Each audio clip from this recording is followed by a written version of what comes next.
Os nossos rins, eles são verdadeiros heróis silenciosos, sabe? Ficam ali filtrando nosso sangue sem parar, dia e noite. Mas e se esse sistema super preciso começasse a falhar? Bom, hoje a gente vai fazer exatamente isso, resolver um mistério médico para entender uma das peças mais críticas e, sinceramente, fascinantes do nosso corpo. Ok, vamos lá. É aqui que o nosso caso começa. Temos um quebra-cabeça com duas peças, tornozelos inchados e uma urina que parece espuma. À primeira vista, parecem coisas separadas, né? Mas a verdade é que as duas pistas apontam para um único culpado. E para resolver isso, a gente vai ter que virar detetive da fisiologia e fazer uma viagem para dentro dos rins. E aqui está ele, o nosso principal suspeito e, ao mesmo tempo, o herói da nossa história, o glomérulo. Entender como essa estrutura minúscula funciona é, sem dúvida, a chave para decifrar os sintomas do nosso paciente. E, mais importante, para entender a saúde renal como um todo. Essa é a melhor forma de imaginar. Pensa numa peneira, mas não uma qualquer. É uma peneira inteligentíssima, que sabe exatamente o que precisa sair do sangue e, o que é mais crucial, o que precisa ficar.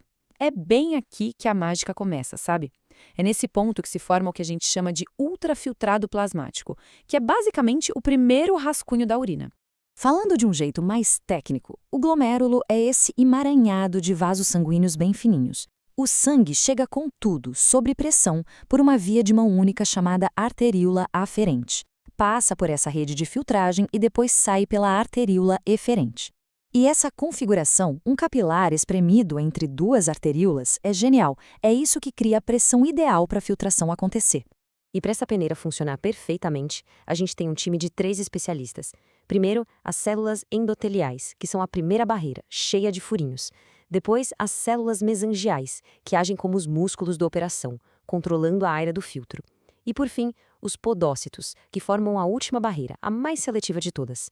Agora vamos ver como uma falha nesse time explica a primeira pista do nosso caso. Lembra da urina espumosa? Então, essa é a nossa primeira grande pista. E olha, espuma na urina quase sempre significa uma coisa: proteína onde não deveria ter.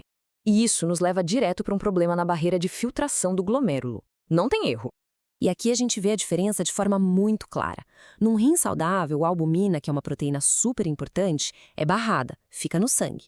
Agora, quando a barreira está danificada, essa albumina escapa, cai na urina e, claro, quando a urina se agita, forma espuma. É o que os médicos chamam de proteinúria. Agora, a parte mais legal é entender como essa barreira funciona. São 3 níveis de segurança, um sistema muito robusto. O endotélio tem poros que barram as células como um primeiro segurança. Os podócitos formam fendas bem apertadinhas como uma porta estreita. Mas a verdadeira genialidade, a grande sacada, está na camada do meio, a membrana basal. E aqui está o pulo do gato. A filtração não depende só do tamanho das coisas, mas também da carga elétrica. A albumina tem carga negativa, a membrana basal também. E o que acontece com 2 ímãs de polos iguais? Eles se repelem. É um mecanismo de segurança elegantíssimo para garantir que as proteínas fiquem onde devem, no sangue. Se isso falha, a gente já sabe o resultado: espuma na urina. Certo. Primeira parte do mistério resolvida.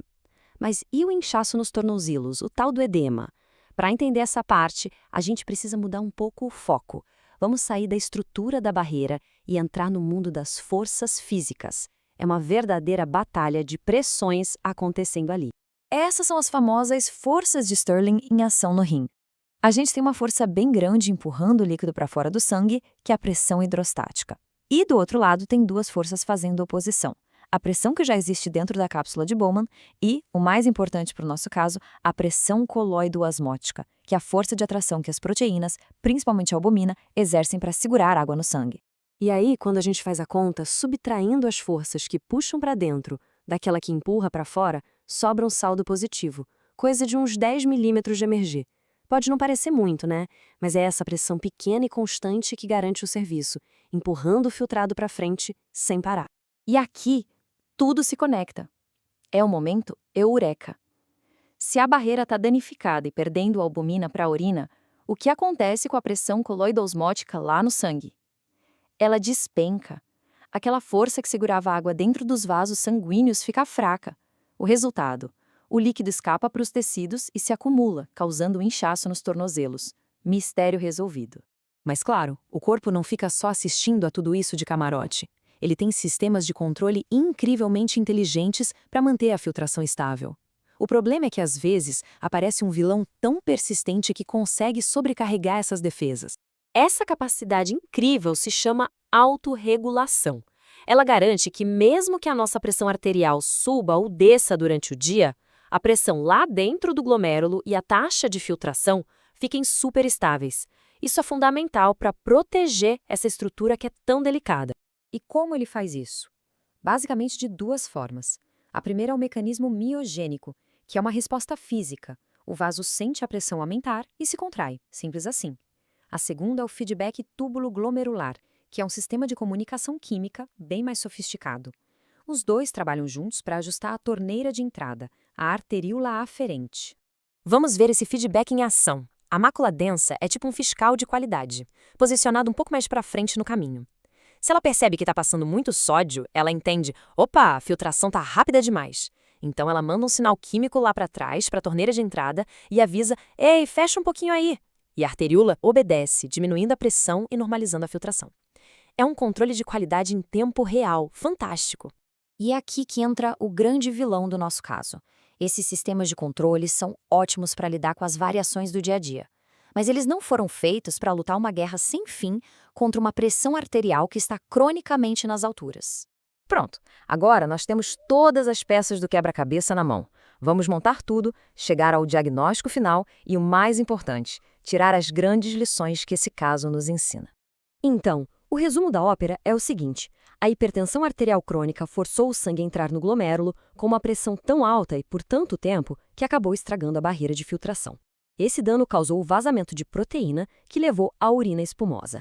A perda de proteína diminuiu a pressão colodiosmótica e isso resultou no inchaço. Viu só? Todos os sintomas se conectam perfeitamente. E essa é a grande mensagem final.